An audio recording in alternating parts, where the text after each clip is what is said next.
Hello everyone, welcome to exam forum के आज इस वीडियो में हम 16 अक्टूबर 2020 से करंट अफेयर्स के क्वेश्चन डिस्कस करेंगे। वीडियो शुरू करने से पहले आप सभी से हमारा एक छोटा सा रिक्वेस्ट है कि इस समय हमारे इस वीडियो पर डेली 1000 व्यूज आते हैं। हमारा टारगेट है कि इस महीने के आखिरी तक इस वीडियो पर डेली 5000 व्यूज आएँ। इसके लिए आप सभी लोग हमारा सपोर्ट कीजिए, इस वीडियो को ज़्यादा से ज़्यादा शेयर कीजिए तथा कम से कम आप अपने 1 या 2 दोस्तों को एग्ज़ाम फोरम चैनल के बारे में बताइए। कल मुझसे एक क्वेश्चन गलत हो गया था जिसके लिए कमेंट भी आया हुआ था, उसको पहले देख लेते हैं। मैंने बताया था कि जो एक्सिस बैंक है प्राइवेट सेक्टर की दूसरी सबसे बड़ी बैंक है, जो कि गलत है। प्राइवेट सेक्टर की सबसे बड़ी बैंक है HDFC, दूसरी सबसे बड़ी बैंक है ICICI और तीसरी सबसे बड़ी बैंक है एक्सिस। पब्लिक सेक्टर में सबसे बड़ी बैंक है SBI, दूसरी PNB और तीसरी BOB।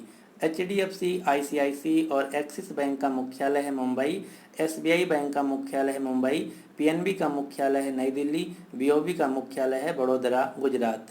तो चलिए शुरू करते हैं अब आज का वीडियो। आज का पहला क्वेश्चन है, हाल ही में किस राज्य ने रेड लाइट ऑन गाड़ी ऑफ अभियान लॉन्च किया है? तो हाल ही में दिल्ली सरकार ने रेड लाइट ऑन गाड़ी ऑफ अभियान शुरू किया है, जो कि दिल्ली शहर में प्रदूषण को कम करने के लिए शुरू किया गया है। इस अभियान में बताया गया है कि अगर कोई व्यक्ति ट्रैफिक में फंसा हुआ है या फिर सिग्नल पर खड़ा हुआ है, उस समय रेड लाइट ऑन है तो उस समय अपनी गाड़ी को ऑफ कर ले ताकि प्रदूषण में कमी हो सके।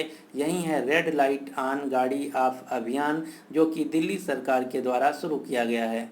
अब हम कुछ अन्य क्वेश्चन देख लेते हैं जो कि दिल्ली से रिलेटेड हैं। जैसे कि हाल ही में दिल्ली सरकार ने वृक्ष प्रत्यारोपण पॉलिसी को मंजूरी दिया है, युद्ध प्रदूषण के विरुद्ध अभियान शुरू किया है, पौधे लगाओ पर्यावरण बचाओ अभियान शुरू किया है, कोरोना वायरस के दौरान ऑपरेशन शील्ड शुरू किया था, 5T योजना शुरू किया था, रोजगार बाजार नामक पोर्टल शुरू किया है, मुख्यमंत्री घर घर राशन योजना शुरू किया है। ये सारे पॉइंट दिल्ली से रिलेटेड हैं। दिल्ली राज्य के मुख्यमंत्री हैं अरविंद केजरीवाल, उपराज्यपाल हैं अनिल बैजल। दिल्ली जो कि भारत का एक केंद्र शासित प्रदेश है और दिल्ली भारत की राजधानी भी है। क्वेश्चन नंबर 2 है, हाल ही में किस बैंक ने अपने ग्राहकों के लिए the healthy life program launch किया है? तो हाल ही में HDFC बैंक ने अपने कस्टमर्स के लिए the healthy life program launch किया गया है। अगर कोई व्यक्ति HDFC बैंक का ग्राहक है तो वह अपोलो के वेबसाइट पर जाकर free of cost emergency doctor book कर सकता है। यही है HDFC बैंक के द्वारा शुरू किया गया the healthy life program. HDFC bank के CEO हैं शशिधर जगदीशन, मुख्यालय है मुंबई, महाराष्ट्र। हाल ही में एक्सिस बैंक ने गूगल पे के साथ मिलकर एस क्रेडिट कार्ड लॉन्च किया है। अमेजन पे ने भारत में डिजिटल पेमेंट को बढ़ावा देने के लिए उबर कैब के साथ साझेदारी की है। क्वेश्चन नंबर 3 है, हाल ही में अंतर्राष्ट्रीय ग्रामीण महिला दिवस कब मनाया गया है? International day of rural women ये हर साल मनाया जाता है 15 अक्टूबर को, यानी कि इस क्वेश्चन का सही आंसर है डी। अंतर्राष्ट्रीय ग्रामीण महिला दिवस 2020 का थीम है, विषय है building rural women's resilience in the wake of कोविड-19। और भारत में 15 अक्टूबर को ही राष्ट्रीय महिला किसान दिवस मनाया जाता है। और 15 अक्टूबर को ही भारत के पूर्व राष्ट्रपति तथा वैज्ञानिक डॉक्टर APJ अब्दुल कलाम जी को सम्मानित करने के लिए विश्व छात्र दिवस वर्ल्ड स्टूडेंट डे मनाया जाता है। तो 3 दिवस आपको याद रखना है, विश्व छात्र दिवस, राष्ट्रीय महिला किसान दिवस, अंतर्राष्ट्रीय महिला ग्रामीण दिवस। ये तीनों दिवस मनाए जाते हैं 15 अक्टूबर को। क्वेश्चन नंबर 4 है, दुनिया का सबसे बड़ा ग्रीन फील्ड जिंक स्मेल्टर किस राज्य में बनेगा? तो दुनिया का सबसे बड़ा ग्रीन फील्ड जिंक स्मेल्टर बनाया जाएगा गुजरात राज्य में। गुजरात के तापी जिले के दोसा मांडा में हिंदुस्तान जिंक लिमिटेड कंपनी के द्वारा दुनिया का सबसे बड़ा जिंक यानी कि जस्ता गलाने वाला संयंत्र स्थापित किया जाएगा। तो आपको याद रखना है, दुनिया का सबसे बड़ा जस्ता गलाने वाला कारखाना हिंदुस्तान जिंक लिमिटेड कंपनी द्वारा गुजरात के तापी जिले के दोसा मांडा में स्थापित किया जाएगा। भारत की पहली शहद प्रयोगशाला बनाई गई है गुजरात के आनंद में। समुद्री उत्पाद निर्यात यानी कि सी फूड के लिए एक लैब बनाई गई है गुजरात के पोरबंदर में। गुजरात राज्य भारत का पहला राज्य बन गया है जिसने अपने पुलिस को टेसर गन दिया है। टेसर गन क्या होता है? टेसर गन एक छोटा सा स्मार्ट गन होता है जो कि लाठी या डंडे के तौर पर यूज किया जाता है इलेक्ट्रिक शॉक देने के लिए। गुजरात राज्य की राजधानी है गांधीनगर। राज्यपाल हैं आचार्य देवव्रत। गुजरात राज्य के मुख्यमंत्री हैं विजय रूपानी। अब आपको गुजरात राज्य से 3 चीज़ें याद रखना है। सरदार सरोवर बांध जो कि गुजरात राज्य में स्थित है, नर्मदा नदी पर है। स्टैचू ऑफ यूनिटी जो कि दुनिया की सबसे ऊंची प्रतिमा है। स्टैचू ऑफ यूनिटी जो कि सरदार वल्लभ भाई पटेल जी की प्रतिमा है। यह गुजरात के नर्मदा जिले में स्थित है। भारत की पहली रेलवे विश्व यूनिवर्सिटी खोली गई है गुजरात के बड़ोदरा शहर में। भारत का पहला डायनासोर संग्रहालय व जीवाश्म पार्क खोला गया है गुजरात के महिसागर जिले के बालासिनोर कस्बे के रयाली गांव में। तो ये सारे फैक्ट आपको गुजरात राज्य से याद रखना है। क्वेश्चन नंबर 5 है, हाल ही में एशिया प्रशांत क्षेत्र के लिए UNHRC का सदस्य किसे चुना गया है? तो UNHRC जिसका पूरा नाम है United Nations human right council, संयुक्त राष्ट्र मानवाधिकार परिषद। तो हाल ही में संयुक्त राष्ट्र मानवाधिकार परिषद में एशिया प्रशांत क्षेत्र के लिए पाकिस्तान देश को सदस्य चुना गया है, यानी कि इस क्वेश्चन का सही आंसर है D, UNHRC United Nations human right council, जिसका मुख्यालय है स्विट्जरलैंड के जिनेवा शहर में। पाकिस्तान देश के प्रधानमंत्री इमरान खान, राष्ट्रपति आरिफ अलवी, राजधानी इस्लामाबाद।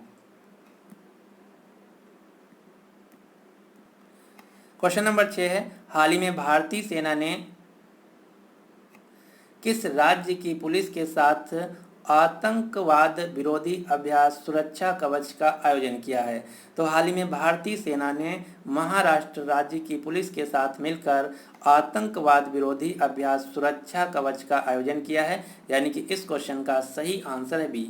लेकिन यहाँ पर आपको ध्यान देना है, जो सुरक्षा कवच नाम का एक्सरसाइज है यह एक आतंकवादी विरोधी अभ्यास है जिसको भारतीय सेना के द्वारा महाराष्ट्र पुलिस के साथ मिलकर किया गया है। जबकि एक इससे मिलता जुलता नाम है सागर कवच। जो सागर कवच अभ्यास है ये भारतीय नौसेना के द्वारा इंडियन कोस्ट गार्ड के साथ मिलकर केरल के कोच्चि में आयोजित किया गया है। तो ये दोनों क्वेश्चन मोस्ट इंपॉर्टेंट हैं, आपको याद रखना है। सागर कवच भारतीय नौसेना के द्वारा इंडियन कोस्ट गार्ड की सहायता से केरल के कोच्चि में, जबकि सुरक्षा कवच भारतीय सेना के द्वारा महाराष्ट्र पुलिस के साथ, जो कि एक आतंकवाद विरोधी अभ्यास है। क्वेश्चन नंबर 7 है, हाल ही में इंडोनेशिया में भारत के अगले राजदूत के रूप में किसे नियुक्त किया गया है? तो इंडोनेशिया देश में भारत के अगले राजदूत यानी कि एम्बेसडर के रूप में नियुक्त किया गया है मनोज कुमार भारती को, यानी कि इस क्वेश्चन का सही आंसर है सी। इंडोनेशिया जो कि एशिया महाद्वीप का देश है, इंडोनेशिया की राजधानी है जकार्ता, और इंडोनेशिया अब अपनी जो राजधानी जकार्ता है इसको शिफ्ट करने जा रहा है कालीमंथन। तो ये क्वेश्चन पूछा जा सकता है कि इंडोनेशिया देश की नई राजधानी क्या है, तो उत्तर होगा कालीमंथन। ये 2021 तक अपनी राजधानी जकार्ता से कालीमंथन को शिफ्ट कर देगा। इंडोनेशिया देश के राष्ट्रपति हैं जोको विडोडो, यहाँ की मुद्रा है रुपया। अब आपको 3 या 4 मुख्यतः भारतीय राजदूत या फिर एम्बेसडर के नाम याद रखना है जो कि एग्जाम में बार बार पूछे जाते हैं। वर्तमान में पाकिस्तान में भारत के उच्चायुक्त हैं अजय बिसरिया, चीन में भारतीय राजदूत हैं विक्रम मिश्री, अमेरिका में भारतीय राजदूत हैं तरनजीत सिंह संधू, संयुक्त राष्ट्र में यानी कि यूनाइटेड नेशंस में भारत के स्थायी प्रतिनिधि यानी कि राजदूत हैं TS त्रिमूर्ति। अब यहाँ पर एक शब्द को आपने ध्यान दिया होगा, यहाँ पर 2 शब्द हैं, एक है उच्चायुक्त, दूसरा है राजदूत। इन दोनों में क्या अंतर है? तो उच्चायुक्त जिसे इंग्लिश में हाई कमिश्नर बोलते हैं और राजदूत को इंग्लिश में एम्बेसडर बोलते हैं। जिन देशों पर ब्रिटिश ने शासन किया है उन देशों में उच्चायुक्त बोला जाता है, जैसे भारत, नेपाल, बांग्लादेश, इन सभी देशों में उच्चायुक्त बोला जाता है और उसी चीज़ को जिन देशों में ब्रिटिश शासन नहीं रहा कभी, वहाँ पर राजदूत बोला जाता है। तो ये है अंतर उच्चायुक्त और राजदूत में। जो भी देश ब्रिटिश कॉलोनी रहे हैं वहाँ पर उच्चायुक्त टर्म यूज किया जाता है और जिन देशों में कभी ब्रिटिश शासन नहीं रहा है वहाँ पर राजदूत टर्म यूज किया जाता है, जैसे France, Italy, America. Question number 8 है, हाल ही में किस देश की बैंक ने central bank of the year award 2020 को जीत लिया है? तो हाल ही में central bank of the year पुरस्कार 2020 को जीत लिया है घाना देश की सेंट्रल बैंक ने, जिसका नाम है bank of Ghana. Bank of घाना को 2020 का central bank of the year पुरस्कार से नवाजा गया है। इसके अलावा मार्क कार्नी जो कि बैंक ऑफ इंग्लैंड के गवर्नर हैं, इनको central bank of the year award में governor of the year award से नवाजा गया है। तो ये दो क्वेश्चन आपको याद रखना है। मार्क कार्नी जो कि बैंक ऑफ इंग्लैंड के गवर्नर हैं, इनको गवर्नर ऑफ द ईयर से नवाजा गया है, जबकि बैंक ऑफ घाना को central bank of the year पुरस्कार 2020 से नवाजा गया है। यह जो पुरस्कार है वित्तीय क्षेत्र में उत्कृष्ट कार्य के लिए दिया जाता है। भारत की सेंट्रल बैंक है भारतीय रिजर्व बैंक, जिसके वर्तमान में गवर्नर हैं शक्तिकांत दास जो कि 25वें नंबर के गवर्नर हैं और आरबीआई का मुख्यालय है मुंबई, महाराष्ट्र। घाना देश जो कि पश्चिमी अफ्रीकी महाद्वीप है, घाना देश की राजधानी है अक्रा, यहाँ की मुद्रा है सेंडी। क्वेश्चन नंबर 9 है, प्रधानमंत्री मोदी जी ने किस संगठन की 75वीं वर्षगांठ के अवसर पर 75 रुपये के स्मारक सिक्के को जारी करेंगे? तो 16 अक्टूबर यानी कि आज के दिन प्रधानमंत्री मोदी जी 75 रुपये के स्मारक सिक्के को जारी करेंगे। FAO जिसका पूरा नाम है खाद्य और कृषि संगठन, food and agriculture organisation, food और एग्रीकल्चर ऑर्गेनाइजेशन, जिसकी स्थापना हुई थी 16 अक्टूबर 1945। इसके टोटल 75 वर्ष आज पूरे हो गए हैं। तो इसी की याद में प्रधानमंत्री मोदी जी 75 रुपये के स्मारक सिक्के को जारी करेंगे, यानी कि इस क्वेश्चन का सही आंसर है FAO, खाद्य और कृषि संगठन के 75 वर्ष की गांठ पर प्रधानमंत्री मोदी जी के द्वारा 75 रुपये के कॉमरेटिव कॉइन को जारी किया जाएगा। खाद्य एवं कृषि संगठन जिसका मुख्यालय है इटली के रोम में, वर्तमान में इसके प्रमुख हैं, प्रेसिडेंट हैं, हेड हैं क्यूडोंगियो जो कि चीन देश से हैं। अब आपको एक दूसरी संस्था का नाम याद रखना है, इसका भी मुख्यालय इटली के रोम में है। इस संस्था का नाम है विश्व खाद्य कार्यक्रम, वर्ल्ड फूड प्रोग्राम, और हाल ही में विश्व खाद्य कार्यक्रम को शांति नोबेल पुरस्कार 2020 से नवाजा गया है। और वर्ल्ड फूड प्रोग्राम का भी मुख्यालय है इटली के रोम में। इसकी स्थापना हुई थी 1961 में और वर्तमान में वर्ल्ड फूड प्रोग्राम के मुखिया हैं, हेड हैं डेविड बेस्ले। और इटली के रोम में एक तीसरी संस्था है जिसका नाम है IFAD, international fund for agriculture development, अंतर्राष्ट्रीय कृषि मुद्रा कोष। इन तीनों संस्थाओं का मुख्यालय इटली के रोम में। क्वेश्चन नंबर 10 है, हाल ही में भारत की पहली ऑस्कर अवार्ड विजेता भानु अथैया का निधन हो गया है। आपको बताना है कि भानु अथैया पेशे से क्या थी। तो भानु अथैया जो कि एक कॉस्ट्यूम डिज़ाइनर थी, यानी कि जो फिल्मी लोग कपड़े पहनते हैं उनको डिज़ाइन करती थी, जिनको कॉस्ट्यूम डिज़ाइन के लिए भारत का पहला ऑस्कर अवार्ड जीता था। इनका हाल ही में निधन हो गया है। आप ये जो फोटो में देख रहे हैं ये हैं कॉस्ट्यूम डिज़ाइनर भानु अथैया। ये भारत की पहली महिला थी या पहली व्यक्ति थी जिनको ऑस्कर पुरस्कार से नवाजा गया था। ऑस्कर पुरस्कार जो कि फिल्म जगत में दुनिया का सबसे बड़ा पुरस्कार माना जाता है और ऑस्कर पुरस्कार अमेरिका देश में दिया जाता है।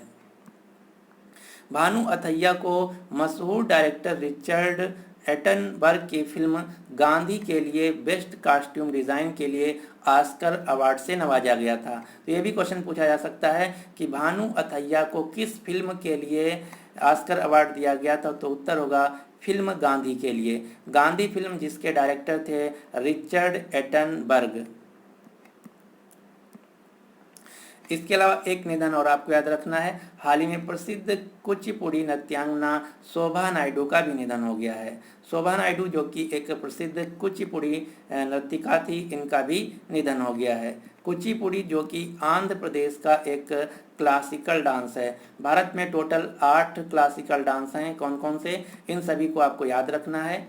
भारत के टोटल 8 क्लासिकल डांस में से हैं भारतनाट्यम, मोहिनीअट्टम, कथकली, कथक, कुचिपुड़ी, ओडिसी, मणिपुरी और सतरिया। यहाँ से एग्जाम में बार बार क्वेश्चन पूछा जाता है कि दिया हुआ क्लासिकल डांस भारत के किस राज्य से संबंधित है? तो भारतनाट्यम तमिलनाडु का है, मोहिनीअट्टम केरल राज्य का है, कथकली केरल का है, कथक उत्तर प्रदेश का है, कुचिपुड़ी आंध्र प्रदेश का है, उड़ीसी उड़ीसा का है, मणिपुरी मणिपुर राज्य का है, सत्रिया असम का है। ये हैं भारत के 8 क्लासिकल डांस। अब हम देखते हैं कल के क्वेश्चन का आंसर। कल का क्वेश्चन था कि गोवा सरकार ने किसानों को पीएम किसान योजना से जोड़ने के लिए किस संस्था के साथ साझेदारी किया है? तो इसका राइट आंसर था भारतीय डाक इंडिया पोस्ट।